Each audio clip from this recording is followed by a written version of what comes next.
우리는 하나님 믿고 또 하나님 보내신 예수 그리스도를 믿는 사람들입니다. 그런데 우리가 살아가는 세상 속에는 신을 인정하지 않는 사람들도 함께 우리가 살아가고 있습니다.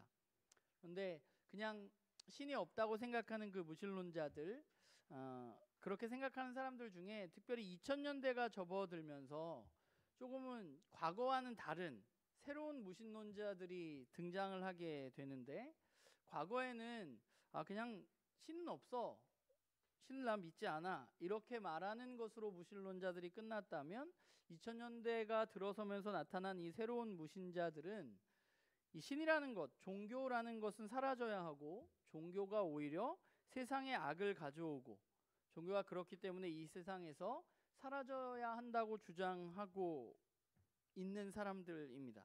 그리고 그 사람들은 그 어떤 종교가 이 세상의 악을 주장한다고 생각하고, 그 중에 가장 대표적인 학자가 이제 영국의 리차드 도킨스라는 사람입니다. 그 리차드 도킨스라는 사람이 쓴 책을 선두로 해서 이런 조금은 과격한 새로운 무신론자들이 생겨났고, 또 그 사상을 굉장히 많은 사람들이 받아들이고 그 사람의 이야기를 동조하고 또 따르고 있는 것이 바로 우리가 살아가는 세상입니다. 그런데 그 사람들은 왜 그러면 그냥 신이 없어 라고 이야기하는 거에서 끝나지 않고 왜 종교가 이 세상에 악을 가져온다고 말하고 있느냐? 그 여러 가지 이유들이 있지만 그 중에 가장 큰 것 중에 하나가 우리의 역사 가운데 종교가 가지고 있었던 여러 가지 전쟁과 테러와 뭐 그런 일들이 대부분 다 종교 때문에 일어났다고 주장하고, 그렇기 때문에 오히려 종교는 우리 사회에 전쟁과 테러를 양산하는 것이라고 이야기하고 있습니다. 우리가 다 아는 것처럼 우리는 9.11 사건을 접했고, 또 지금 이 시간에도 팔레스타인 땅에서는 전쟁이 벌어지고 있습니다. 그러니까 이들은 종교라는 것이 오히려 인류에 전쟁과 같은 악을 가져오기 때문에 그 종교가 없어지면 그런 것들도 당연히 사라지지 않겠냐고 주장하고 있는 것이죠. 그러면 정말 그런가 우리가 생각해 볼 필요가 있잖아요. 그러니까 정말 모든 종교가 아니더라도 저와 여러분이 예수 그리스도를 믿는다면, 우리가 믿는 이 예수 그리스도를 믿는 기독교가 정말 그러한가? 기독교는 정말 폭력과 전쟁을 옹호하고 그것을 받아들이고 우리가 어떤 그런 일을 계속해서 해나가는가? 여러분의 생각은 어떤지 모르겠습니다. 오늘 우리는 그렇다면 하나님은 도대체 말씀 가운데 우리들에게 그 부분에 대해서 뭐라고 이야기하시는가에 대한 이야기를 나누려고 합니다. 특별히 우리는 예수님이 오심을 기다리는 대림절을 보내고 있는데, 이 땅에 오신 하나님의 아들이신 예수님은 과연 그렇다면 우리들에게 무엇을 가르치고 무엇을 보여주셨고, 그분은 또 어떤 모습으로 우리 가운데 왔는지 우리가 좀 살피면서, 사실은 이 내용만 우리가 좀 알아도 우리가 믿는 바에 대한 우리의 생각들이 조금 더 정리되어질 수 있다는 생각을 하게 됩니다.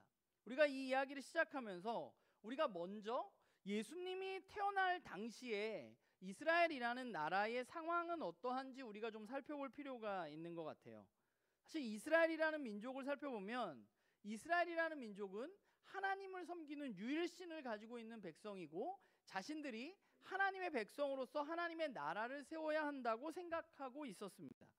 그런데 이스라엘 역사를 살펴보면 이스라엘은 다윗과 솔로몬 그 이후에 남북으로 분열되어지고, 분열 왕국도 결국은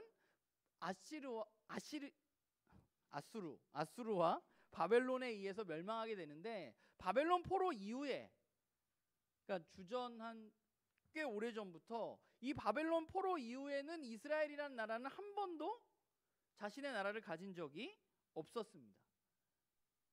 그들이 로마의 지배를 받기 얼마 전에, 예수님이 오시기 얼마 전에, 그러니까 신약 성경의 이야기가 시작되기 얼마 전에 이스라엘 민족은 잠시 아주 짧게 독립된 국가를 갖기는 했지만, 그러나 그 짧은 기간이 끝나고 그들은 다시 정복당하고 식민지 생활을 시작했습니다.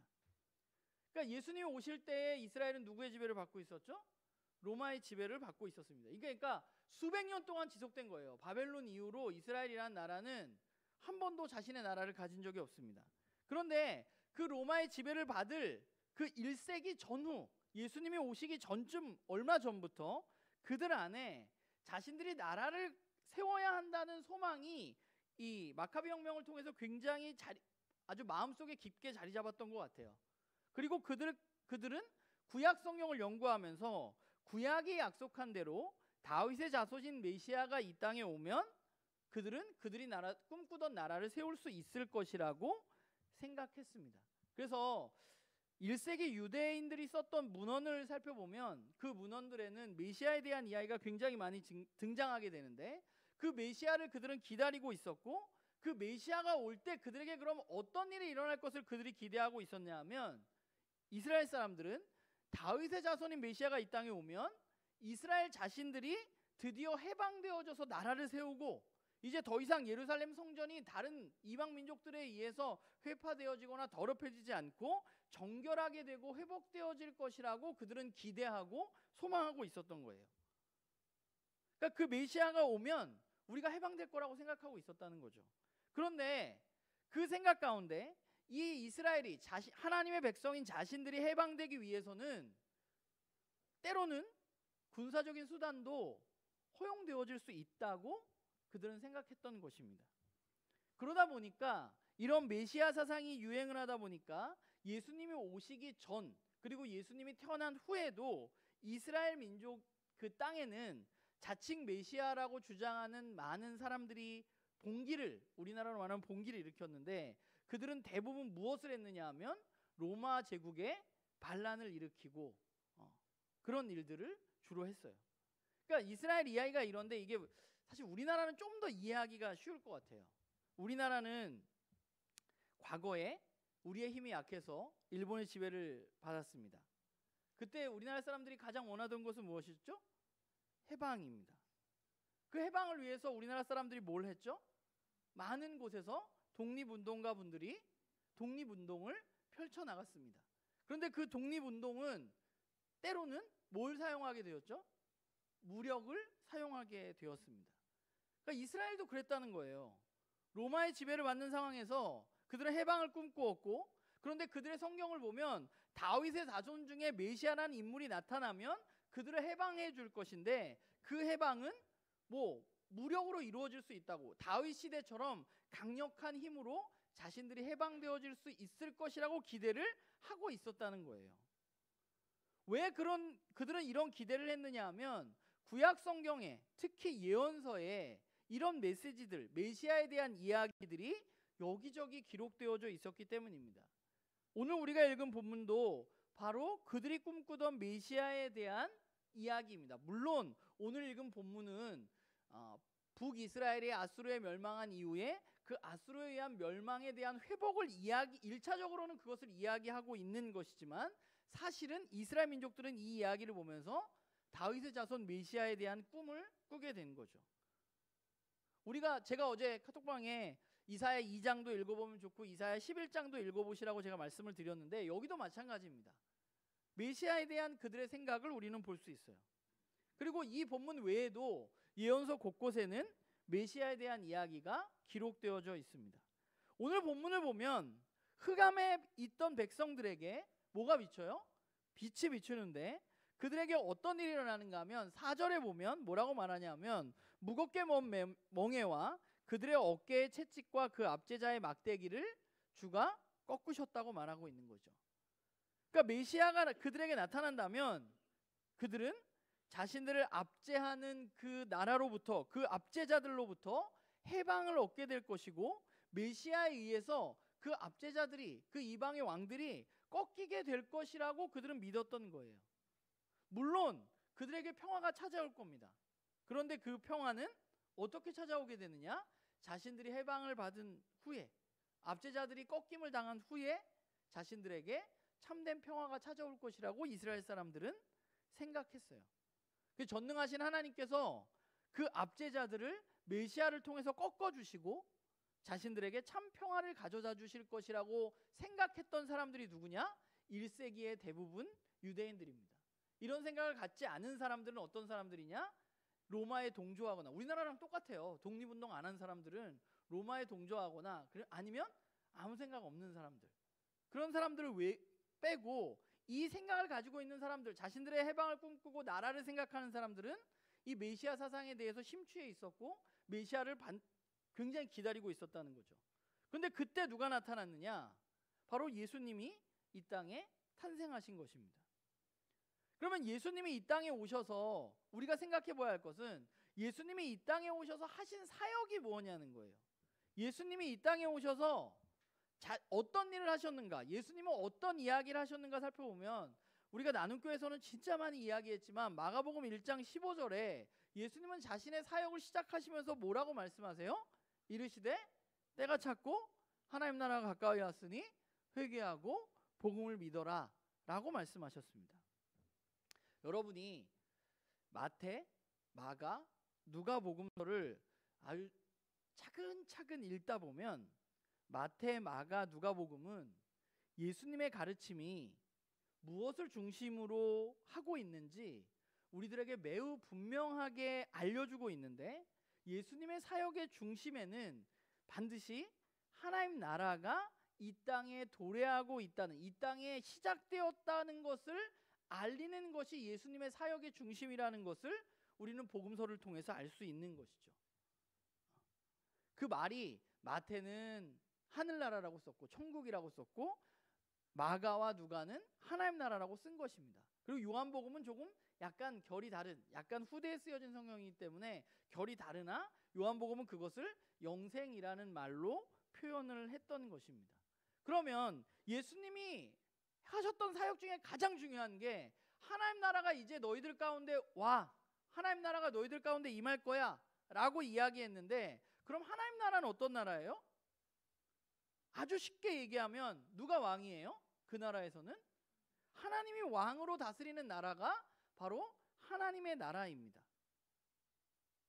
그러니까 1세기 그리스도인들은, 1세기 유대인들은 메시아를 통해서 이제 이 땅에 하나님이 다시 다스리는 시대가 올 것이라고 기대하고 있었는데, 갈릴리에서 한 아이가 태어나서 자라면서 그 아이가 사역을 시작하면서 뭐라 그랬냐면 이제 너희 가운데 하나님이 다스리는 그 나라가 너에게 왔다, 너에게 온다 라고 이야기를 한 거예요. 그러니까 사람들은 당연히 예수님에게 관심을 가질 수밖에 없는 것입니다. 예수가 진짜 메시아인가?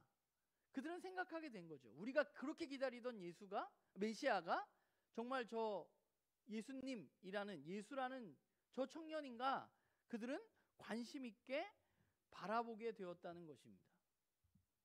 그런데 문제는 뭐냐 하면 예수님이 말씀하신 하나님의 나라와 당시의 유대인들이 생각했던 하나님의 나라가 달랐다는 거예요. 제가 조금 전에 앞에서 말했던 것처럼 유대인들이 기다리는 하나님 나라는 어떤 나라예요? 눈에 보이는 지배자들로부터 해방되어지는 나라입니다. 지금 지배자는 누구예요? 로마입니다. 그러니까 유대인들이 꿈꾸던 나라는 어떤 나라예요? 로마로부터 해방되어지는 이스라엘 독립국가를 이스라엘 사람들은 꿈꿨습니다. 그래서 예수님의 사역을 보면서, 예수님이 치유하시고 고치시고 귀신을 내어쫓고 여러 가지 가르침과 사역을 보면서 사람들은 예수님을 뭘로 앉히려고 했어요? 왕으로 앉히려고 했죠. 오병이어 기적이 일어난 다음에 예수님을 바라보면서 사람들은 뭐라 그랬어요? 저 사람을 왕으로 앉혀야 된다고 얘기했습니다. 그들의 마음 가운데 어느 정도 확신이 들었어요. 예수님이 메시아가 맞구나.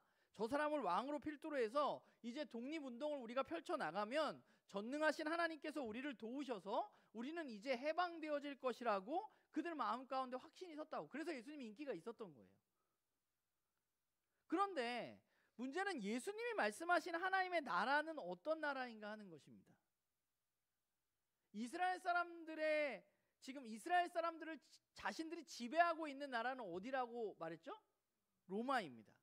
그러면 예수님은 지금 이스라엘 사람들을 지배하고 있는 것이 무엇이라고 생각하셨냐면 로마가 아니라 뭐라고 예수님 생각하셨어요? 죄라고 생각하셨습니다. 예수님에게 있어서 이스라엘의 해방은 로마로부터 해방이 아니라 뭐로부터 해방이에요? 죄로부터 해방인 거예요. 그래서 예수님은 사람들이 자신을 왕으로 세우려고 하는 일을 거절하신 겁니다. 자신이 할 일이 로마로부터 이스라엘 민족들을 해방시키는 것이 아니기 때문이에요. 왜냐하면 로마로부터 예수님이 이스라엘을 해방시킬 수 있었을지 모르지만 로마로부터 해방된다고 해도 또 다른 죄와 또 다른 악이 그들을 지배하게 될 것이기 때문입니다. 예수님이 말씀하셨던 하나님 나라는 사실 예수님의 가르침과 예수님의 행동을 통해서 우리는 그분이 원하는 나라가 어떤 나라인지 알 수 있어요. 로마의 지배를 받고 있는 이스라엘 사람들에게 가장 큰 원수는 누굽니까? 우리나라가 일본 사람들에게 지배를 받고 있을 때 우리의 원수는 누구예요? 일본 사람입니다. 이스라엘 사람들의 원수는 누구예요? 로마입니다. 그럼 어떻게 해야 돼요? 원수를? 무찔러야죠. 그런데 예수님 뭐라고 말씀하셨어요? 원수를 사랑하라. 신도 믿지 않고 하나님도 인정하지 않고 자신들을 정복해서 자신들을 괴롭히는 로마 사람들을 죽이기보다 예수님은 어떻게 해야 된다고 말씀하셨냐? 원수를 사랑하라고 말씀하셨습니다. 예수님의 사역을 살펴보면 예수님은 일체의 폭력과 어떠한 전쟁도 거부하셨습니다. 예수님이 말씀하신 하나님 나라는 군사적인 승리로 힘으로 이 땅 가운데 도래하는 것이 아니라 그 군사보다 매우 더 혁명적인 가르침으로 이 땅 가운데 시작되어지는 것인데, 예수님의 가르침의 대표적인 상상수훈을 살펴보면 예수님의 가르침은 뭐예요? 한쪽 뺨을 맞으면 반대쪽 뺨도 내주는 것입니다. 누군가 나에게 오리를 가자고 하면 심리를 함께 가주는 것입니다. 예수님이 생각하신 하나님 나라는 어떤 거예요? 바로 이런 나라예요. 원수를 힘으로 제압하는 것이 아니라 원수를 사랑하고, 누군가 나를 해했을 때 내가 그것을 복수하는 것이 아니라 내 다른 부분까지도 내어주는 것, 누가 나에게 어떤 부분을 요청했을 때 내가 거기에 만족하지 않고 그것보다 더 그 사람에게 선대를 베푸는 것, 그것이 바로 예수님이 말씀하시는 하나님이 다스리는 세상, 하나님의 나라입니다. 하나님의 나라는 그렇기 때문에 폭력과 힘에 의해서 세워지는 것이 아니라 사랑과 용서를 통해서 이 땅 가운데 시작되는 것입니다. 그리고 그 용서와 사랑으로 그 나라가 시작되어진다는 것을 예수님은 직접적으로 가장 잘 보여주신 분이에요.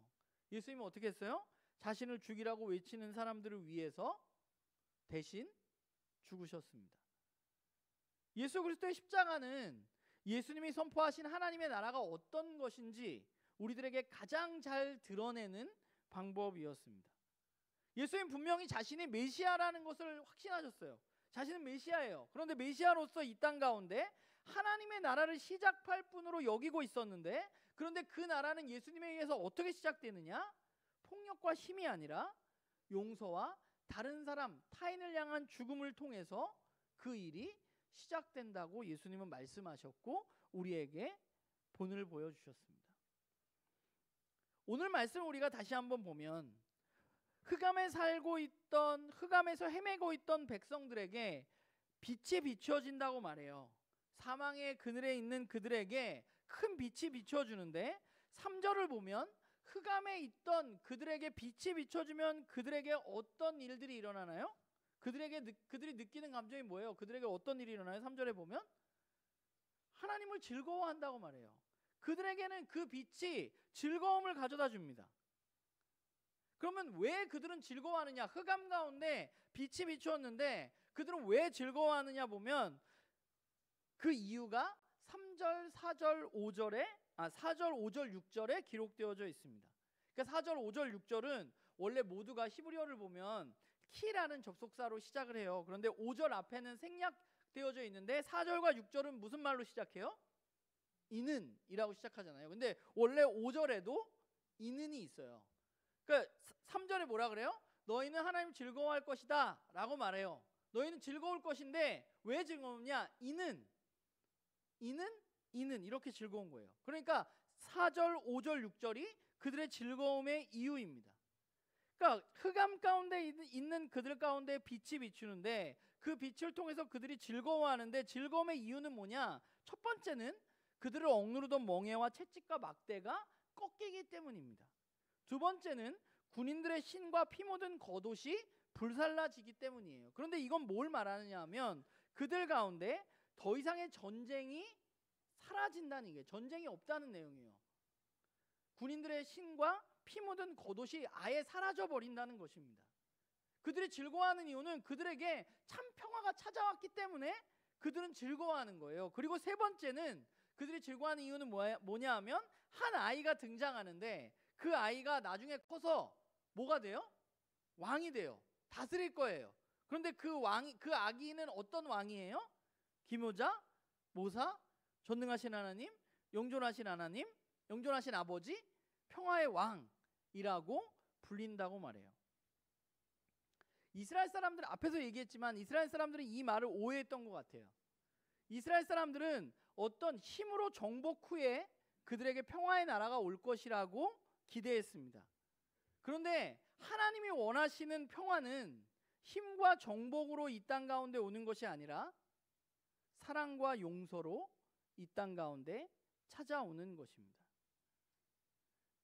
많은 사람들은 생각해요. 힘과 권력과 전쟁으로 평화가 올 수 있다고 생각하는 사람들이 있습니다. 그러나 힘과 전쟁으로 이 땅에 평화가 찾아올 수는 없습니다. 힘은 또 다른 힘을 만들고 전쟁은 또 다른 전쟁을 만들 뿐입니다. 이 세상에 평화가 이루어지기 위해서는 힘과 전쟁이 필요한 것이 아니라 사랑과 용서가 필요한 것입니다. 오늘 우리가 두 번째 이제 대림절 초를 켤 텐데 두 번째 초는 평화의 초입니다. 어두운 이 세상에 참된 평화를 우리에게 가져다 주신 그 예수 그리스도, 그 빛으로 오신 그분을 기억하면서 우리는 이 초를 이 시간에 밝히려고 합니다.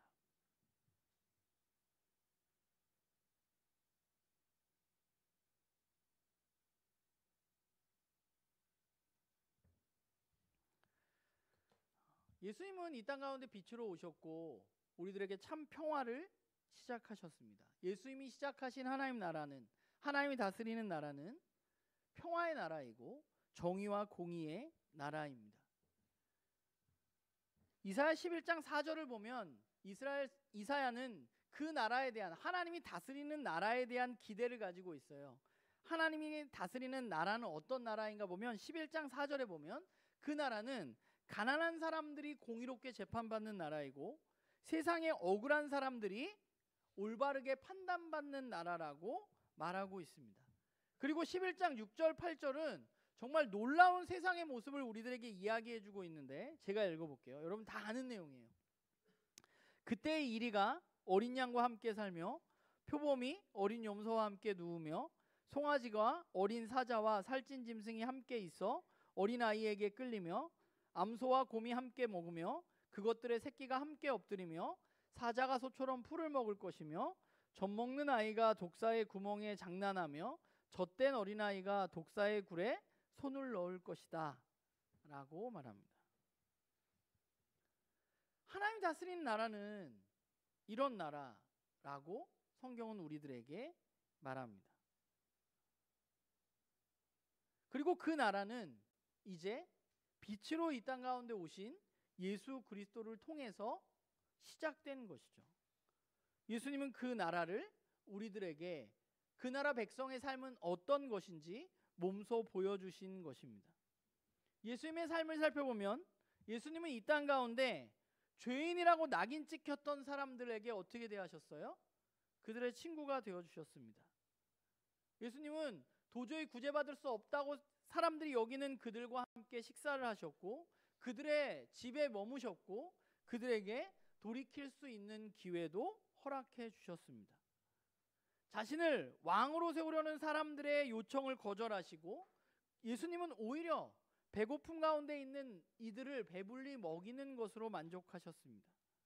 또한 예수님은 자신이 잡히시던 밤 칼을 꺼내든 제자를 꾸짖으시고 칼로 인해서 피해를 입은 그 떨어진 귀를 붙여주셨습니다.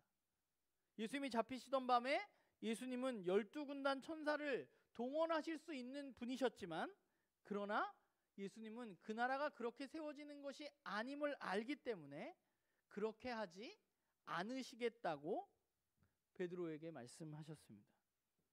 사람들은 하나님의 말씀을 보고 하나님이 다스리는 세상을 꿈꾸었습니다.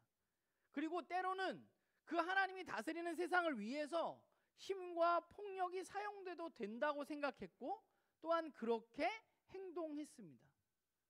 인류의 역사 가운데, 또 우리가 지금 있는 이 기독교의 역사 가운데 실제로 이런 일들이 일어났습니다. 그러나 저는 그것이 하나님의 뜻은 아니라고 믿습니다. 예수님은 하나님의 뜻이 어떤 것인지, 하나님에 의해서 다스려지는 나라가 어떤 것인지 우리들에게 가장 잘 보여주신 분입니다. 그분은 평화를 가져오기 위해서, 전쟁을 사라지게 하기 위해서 폭력과 힘을 사용하지 않으셨습니다. 예수님은 오직 십자가의 길을 걸으셨고, 작은 자들의 친구가 되어주셨고, 배고픈 이들을 먹이셨고, 아픈 이들을 고쳐주셨습니다. 그것이 바로 하나님이 다스리는 평화의 나라, 하나님의 나라의 모습입니다. 오늘 우리가 살아가는 이 세상 속에도 하나님의 이름을 들먹이면서 힘을 얻어서 힘으로 그 하나님의 뜻을 이루어 보겠다고 생각하고 힘쓰는 사람들이 있습니다. 폭력을 불사하더라도 나는 하나님의 뜻을 이루겠다고 무장투쟁을 하는 이들을 우리는 만날 수 있습니다. 하나님의 뜻을 이루기 위해서 누군가는 철저하게 배제되어야 된다고 생각하고 누군가를 혐오하고 배제하는 이들도 오늘 우리가 살아가는 세상 속에 있습니다. 그러나 제가 본 성경에, 제가 믿는 하나님의 나라는 절대 그렇게 세워지지 않습니다. 어떠한 힘과 어떠한 폭력, 배제, 혐오, 이것으로 우리가 더 안전하고 굳건하게 하나님의 뜻을 이루어갈 수는 없습니다. 하나님의 나라는 오직 예수 그리스도와 같은 방법으로 이 땅 가운데 세워지는 것입니다.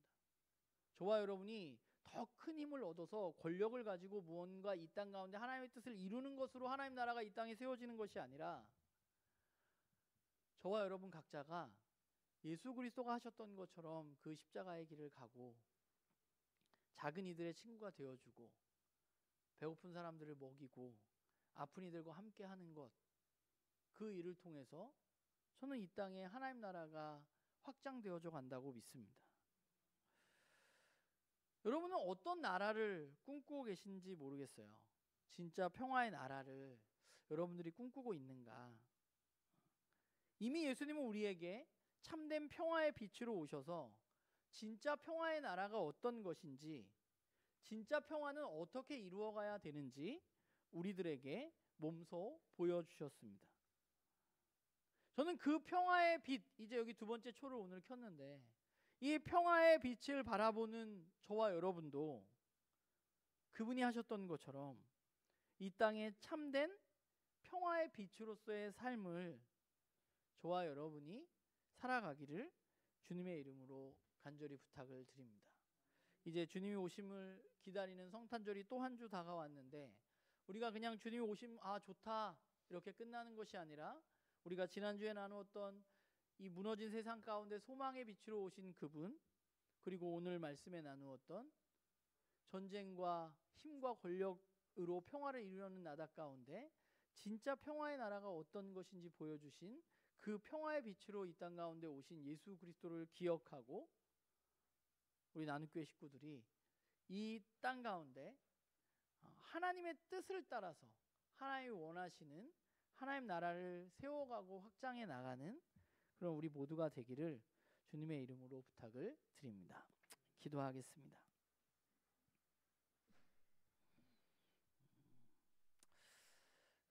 안타까운 것